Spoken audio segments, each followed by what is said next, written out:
আসসালামু আলাইকুম রহমতুল্লাহি ওয়া বারাকাতুহু নাহমাদুহু ওয়া নুসাল্লি আলা রাসূলিহিল কারীম আম্মা বাদ। সুপ্রিয় দর্শক শ্রোতা, দেশে প্রবাসে বিশ্বজুড়ে যে যেখান থেকে এটিএন নিউজের রোজা উপলক্ষে প্রতিদিনের আয়োজন রোজার মাসে সৌজন্যে Walton smart fridge Islamic show দেখছেন, সকলকে অন্তরের অন্তঃস্থল থেকে ধন্যবাদ জ্ঞাপন করছি। সুপ্রিয় দর্শক শ্রোতা, আমরা এই অনুষ্ঠানে ইসলামের বিভিন্ন বিষয় সম্পর্কে আলোচনা করে থাকি। আমরা আজকে আলোচনা করব নবী ও সাহাবীদের রমাদান। এই বিষয়ে আলোচনা করার জন্য আমরা স্টুডিওতে আমন্ত্রণ জানিয়েছি বিশিষ্ট আলিমে দ্বীন মাওলানা মুফতি রাশিদুল ইসলাম, সম্মানিত খতিব বাইতুল ইসহাক শনির আকরা। আসসালামু আলাইকুম ওয়া রাহমাতুল্লাহি ওয়া বারাকাতুহু। ওয়ালাইকুম আসসালাম ওয়া রাহমাতুল্লাহি ওয়া বারাকাতুহু। মুহতারাম, কেমন আছেন? আলহামদুলিল্লাহ, আপনি কেমন আছেন? আলহামদুলিল্লাহ, আল্লাহ সুবহানাহু ওয়া তাআলা ভালো রেখেছেন। মুহতারাম, আমরা প্রত্যেক বছরই রমজান আদায় করি, অথচ রমজানের বিষয়ে আমাদের কোনো সিম্বলিক নেই। আসলে আমরা জানি না যে রাসূল পাক সাল্লাল্লাহু আলাইহি সাল্লাম এবং সাহাবা ইকরাম কীভাবে রমজান পালন করেছেন। আমরা দেখেছি যে রাসূল পাক সাল্লাল্লাহু আলাইহি সাল্লাম এবং সাহাবা ইকরাম রমজান ছিলেন আমলের, কিন্তু আমাদের রমজানটা হয়ে গেছে কিন্তু ভোগের। আমরা যখন বলি যে রমজানে আপনি কি করেছেন, আমরা বলি যে না, মার্কেটিং শেষ, আমার এই দায়িত্ব শেষ, ওই দায়িত্ব শেষ, আমার বাচ্চাদেরকে আমি এই পোশাক কিনে দিয়েছি, আত্মীয় স্বজনের জন্য এই পোশাক কিনেছি। এটাই রাসূল পাক সাল্লাল্লাহু আলাইহি ওয়াসাল্লাম এবং সাহাবা ইকরামের রমজান আসলে কেমন ছিল? আলহামদুলিল্লাহ ওয়াহদা ওয়াসসালাতু ওয়াসসালামু আলা মান লা নাবিয়্যা বা'দা আম্মা বা'দ। মুহতারাম, আপনার প্রশ্নটি খুবই সুন্দর এবং চমৎকার। যে বর্তমান সময়ে আমরা যে রোজা পালন করতেছি, তো আমাদের রমাদানগুলো আল্লাহ রাসূল সাল্লাল্লাহু আলাইহি ওয়াসাল্লামের যে আমল ছিল, সাহাবায়ে কেরাম রাদিয়াল্লাহু তাআলা আনহু আজমাইনের যে আমল ছিল, তেমন হচ্ছে কিনা। আসলে সলফে সালেহিন সাহাবায়ে কেরাম রাদিয়াল্লাহু তাআলা আনহু রমাদান আসার কয়েক মাস পূর্ব থেকে এই মাসটিকে আগমনের একটি আগমনী বার্তা তাদের ভিতরে ছিল। তারা চিন্তা করতে কখন রমাদান আসবেন। এই জন্য আল্লাহ রাসূল সাল্লাল্লাহু আলাইহি ওয়াসাল্লাম একটি দোয়া সবসময় পড়তেন, আল্লাহুম্মা বারিক লানা ফি রজব ওয়া শাবান ওয়া বাল্লিগনা রমাদান। এই দোয়াটি 2-1 মাস আগের থেকে শুরু হয়ে যেত। এটার ব্যাখ্যায় অনেকে বলেছেন যে তারা এই রমাদান মাস চলে যাওয়ার পরে পরবর্তীতে এই রমাদান মাস আসার আগে পরের মাস থেকেই আবার চিন্তা করতেন কবে রমাদান আসবে। অর্থাৎ আল্লাহ রাসূল সাল্লাল্লাহু আলাইহি ওয়াসাল্লাম আল্লাহ রাসূল সাল্লাল্লাহু আলাইহি ওয়াসাল্লাম বলেছেন যে রমাদান মাসে একটি ইবাদত বন্দি, একটি ফরজ আদায় করলে অন্যান্য মাসে 70টি ফরজ আদায়ের সওয়াব তার আমলনামায় আল্লাহ রাব্বুল আলামিন লিখে দেন। একটি সুন্নত আদায় করলে একটি ফরজের সওয়াব সমপরিমাণ সওয়াব তার আমলনামায় আল্লাহ রাব্বুল আলামিন লিখে দেন। এতটা ফজিলতপূর্ণ একটি মাস হলো রমাদান মাস। এই রমাদান মাসে আল্লাহ রাসূল সাল্লাল্লাহু আলাইহি ওয়াসাল্লাম সাহাবায়ে কেরাম অত্যন্ত গভীর মনোযোগ সহকারে তাদের আমলগুলোকে সুন্দরভাবে করার চেষ্টা করতেন। যেমন তারা নামাজ সালাত আদায়ের ক্ষেত্রে তারা খুবই মনোযোগী হতেন এবং খুব সুন্দর করে তারা সালাত আদায় করতেন। সমটা পালনের ক্ষেত্রে তারা সুচারুরূপে কোনোরকম কোনো অহেতুক কথাবার্তা, অহেতুক কোনো মনোযোগ থেকে ভিন্নতা এনে তারা কি করতেন, এই রমাদান মাসটাকে পালন করতেন। জি, জাযাকাল্লাহ, আপনি অত্যন্ত সুন্দর আলোচনা করেছিলেন যে রাসূল পাক সাল্লাল্লাহু আলাইহি ওয়াসাল্লাম এবং সাহাবা ইকরামের রমজান ছিল আমলের, এবং আমরা কিন্তু এখন শেষ দশকে আছি। এই সময় কিন্তু রাসূল পাক সাল্লাল্লাহু আলাইহি ওয়াসাল্লামের আমল আরও বেড়ে যেত, সাহাবা ইকরামের আমল আরও বাড়িয়ে দিতেন। আমরা দেখেছি বিভিন্ন সিরাতের কিতাবেও যে হযরত আয়েশা রাদিয়াল্লাহু তাআলা আনহা বলেন যে রাসূল পাক সাল্লাল্লাহু আলাইহি ওয়াসাল্লাম রমজানের শুরুতে আমল শুরু করতেন এবং শেষ দশকে এসে উনি কোমর বেঁধে আমলে লেগে যেতেন এবং ইতিকাফে রাসূল পাক সাল্লাল্লাহু আলাইহি ওয়াসাল্লাম সময় ব্যয় করেছেন, মসজিদের মধ্যে থেকেছেন। তো মসজিদের মধ্যে যখন মুতাকিফিনরা থাকেন তখন দেখা যায় কি যে মসজিদের মধ্যে তো আমরা অন্য আমলগুলো, ফরজ নামাজের আমলগুলো তো আমরা করি, কিন্তু নফল আমল তো মসজিদে এভাবে করা হয় না। তো মুতাকিফিনরা অনেক সময় আছে খোঁজ গল্পে একজন আরেকজনের সাথে, বাচ্চা কাচ্চার কী অবস্থা, এবং আমাদের অনেকের দেখা যায় যে মোবাইলে আমরা অনেক সময় ব্যয় করি, মোবাইল আমরা নিয়ে আসি মসজিদে এবং মসজিদে আমরা ওনার সাথে আলোচনা করি, আমাদের ফ্যামিলির সাথে আমরা আলোচনা করি। এইভাবে আমরা যে গুরুত্ব দিয়ে আমলের সাথে রমজানের শেষ দশক আসলে আদায় করার দরকার, সেটি আমরা করছি না। এখন ইতিকাফ থাকা অবস্থায় সাহাবা ইকরামের আমরা অবস্থা কেমন দেখি যে ওনারা মুখের মধ্যে আপনার পাথর রেখে দিতেন যাতে অতিরিক্ত কথা না বলতে হয়। যে রাসূল পাক সাল্লাল্লাহু আলাইহি ওয়াসাল্লাম রোজার ব্যাপারে এটা বলেছেন যে মাল্লাম ইয়াদা কাওলা যুর ওয়াল আমালা বিহি ফালাইসা লিল্লাহি হাজাতুন আইয়াদা তাআমাহু ওয়া শারাবাহু, যে মিথ্যা কথা ছাড়তে পারেনি। এই বিষয়গুলো যদি আপনি একটু হাইলাইট করতেন। ধন্যবাদ মোহতারাম। তো আল্লাহ রাসূল সাল্লাল্লাহু আলাইহি ওয়াসাল্লাম রমাদান মাসের শেষ দশকে তার আমল এতটা পরিমাণ বেড়ে যেত যে হযরত আয়েশা রাদিয়াল্লাহু তাআলা আনহা যে কথাটি আপনি বলেছেন হাদিসের ভিতরে আসছে যে কোমর বেঁধে লেগে যাইতেন। তো রমাদান মাসের শেষ দশকের অন্যতম একটি আমল হলো আল্লাহ রাসূল সাল্লাল্লাহু আলাইহি ওয়াসাল্লাম অধিক পরিমাণে কোরআনুল কারীম তেলাওয়াত করতেন। কারণ হলো রমাদান মাস হলো এমন একটি মাস যে মাসের ভিতরে আল্লাহ সুবহানাহু ওয়া তাআলা কোরআনুল কারীমকে অবতরণ করেছেন। রব্বুল আলামিন সূরাতুল বাকারার ভিতরে বলছেন শাহরু রমাদান আল্লাযী উনজিলা ফীহিল কুরআন হুদাল লিন্নাস ওয়া বাইয়িনাতিম মিনাল হুদা, যে এই রমাদান মাসে আমি রব্বুল আলামিন কোরআনুল কারীমকে অবতীর্ণ করেছি।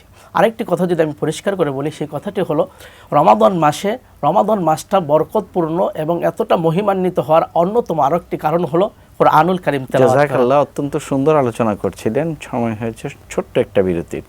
সুপ্রিয় দর্শক শ্রোতা, আমরা আলোচনা করছিলাম যে শেষ দশকের অন্যতম আমল হচ্ছে কোরআনে কারীমের তেলাওয়াত। এই সম্পর্কে অত্যন্ত সুন্দর আলোচনা চলছিল। সময় হয়েছে ছোট্ট একটা বিরতির। বিরতির পরে ইনশাআল্লাহ আমরা আলোচনাকে কন্টিনিউ করব। সে পর্যন্ত আমাদের সঙ্গেই থাকবেন।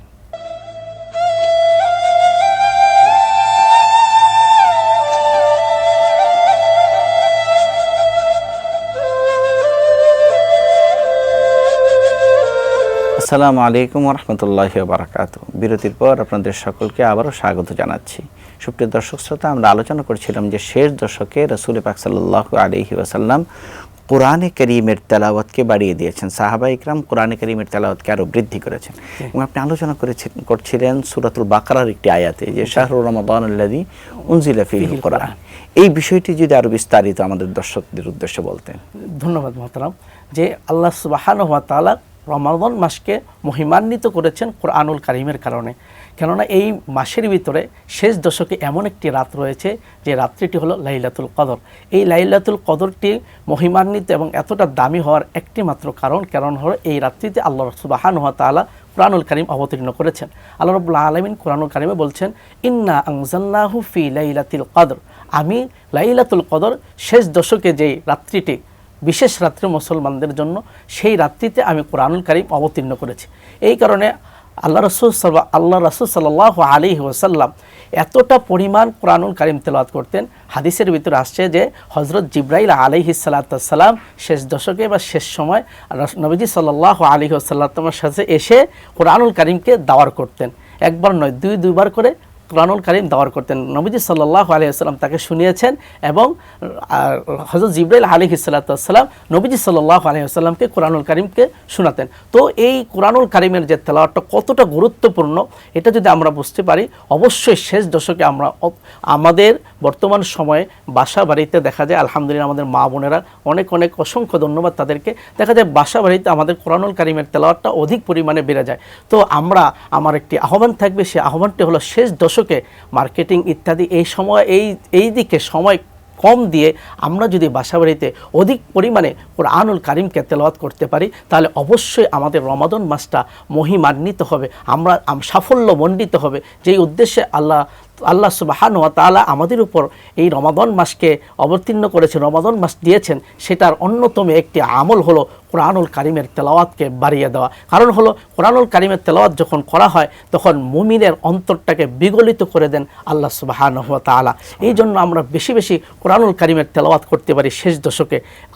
আরেকটি হলো আল্লাহ রাসূল সাল্লাল্লাহু আলাইহি ওয়াসাল্লাম শেষ দশকে তার দানের হাতও অধিক পরিমাণে তিনি বাড়িয়ে দিতেন। যেমন হাদিসের ভিতরে আসছে আল্লাহ রাসূল সাল্লাল্লাহু আলাইহি ওয়াসাল্লাম ছিলেন আজওয়াদুন নাস, মানুষের ভিতরে সর্বাধিক দানশীল একজন ব্যক্তি ছিলেন। যখন রমাদান মাস চলে আসতো তখন আল্লাহ রাসূল সাল্লাল্লাহু আলাইহি ওয়াসাল্লাম তার দানের হাতটা এই পরিমাণ বাড়তো যে প্রবাহিত বাতাসের থেকেও তার দানের হাত আরও বেশি ছিল। আল্লাহ রাসূল সাল্লাল্লাহু আলাইহি ওয়াসাল্লাম এইভাবে দান করতেন। তো আমরা দানের হাতকে শেষ দিকে আমরা দান করাটাকে বেশি বেশি আমরা দান, সদকাতুল ফিতর, যাকাত ইত্যাদিগুলো আমরা সুন্দর মতো সুচারুরূপে আদায় করবই। পাশাপাশি আমরা বিশেষ করে আমাদের পরিবারের সদস্যদের জন্য আমরা নিজেরা দান করার একটা প্রতিযোগিতা আমরা করার চেষ্টা করব। হাদিসের মধ্যে তো এসছে এই কথা যে ইন্নামাস সাদাকাত তাদফাউল বালিয়াত, যে আমরা যদি আমাদের মুসিবতকে দূর করতে চাই তাহলে সেই ক্ষেত্রে আমাদের দান করার দরকার। এখন দান আমরা আসলে কাদেরকে করব, এই সম্পর্কে কোরআন সুন্নাহর দৃষ্টিভঙ্গি কি? যে দান করার ক্ষেত্রে আমরা যদি দান করার ক্ষেত্রে যে কোরআন সুন্নাহ যদি কথা শুনতে চাই, আল্লাহ রাব্বুল আলামিন কোরআনুল কারীমে স্পষ্ট করে অষ্টখাত নামে একটি আয়াত নাজিল করে দিয়েছেন। এটাই হলো, এই আয়াতকে যদি আমরা বিশ্লেষণ করি তাহলেই বোঝা যাবে কাদেরকে দান করব।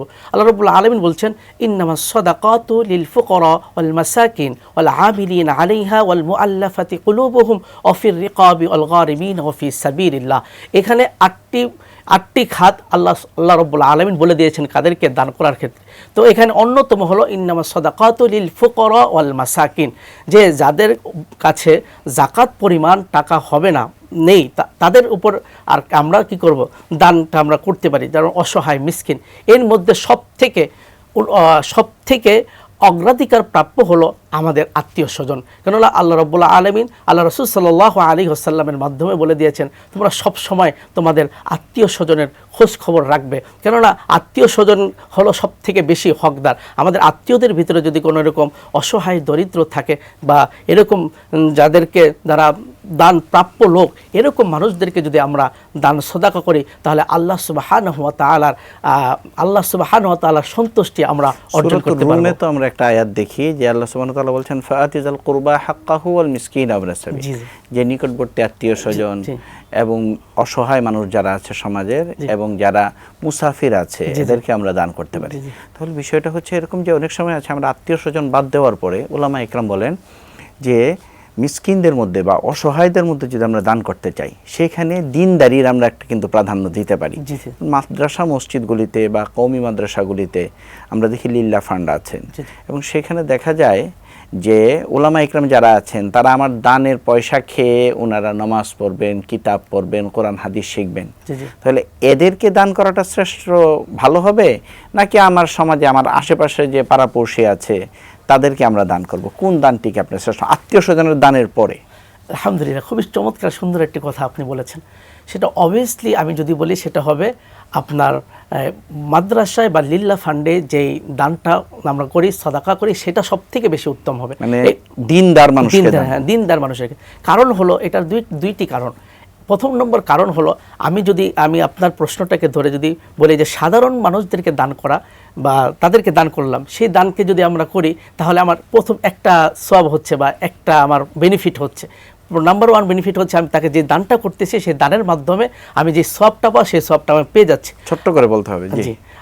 আর হলো যে মাদ্রাসা বা আমি দিনদারিত্ব যে মানুষদেরকে দান করছি, দিনদার প্লাস হলো মাদ্রাসা যেটাই হোক, তো দিনদারিত্বের ক্ষেত্রে দুইটা বেনিফিট আমি পাচ্ছি। প্রথম নম্বর হলো সে দিন শিখে সে মানুষের কাছে দিনের দাওয়াত পৌঁছিয়ে দিবে, ইসলামের দাওয়াত পৌঁছিয়ে দিবে। যতদিন পর্যন্ত সে বেঁচে থাকবে সেই একটা সওয়াব আমি পাবো। পাশাপাশি যে দান করলাম, দান করারও একটি সওয়াব আল্লাহ রাব্বুল আলামিন আমাদেরকে দিয়ে দিবেন। সুপ্রিয় দর্শক শ্রোতা, আপনাদের সকলের ইনশাআল্লাহ আমাদের বিজ্ঞ আলোচকের আলোচনার দ্বারা অনেক উপকৃত হয়েছে। আপনি আমাদের স্টুডিওতে এসেছেন, বিজ্ঞ আলোচনা করেছেন, এই জন্য আপনাকে ধন্যবাদ জ্ঞাপন করছি।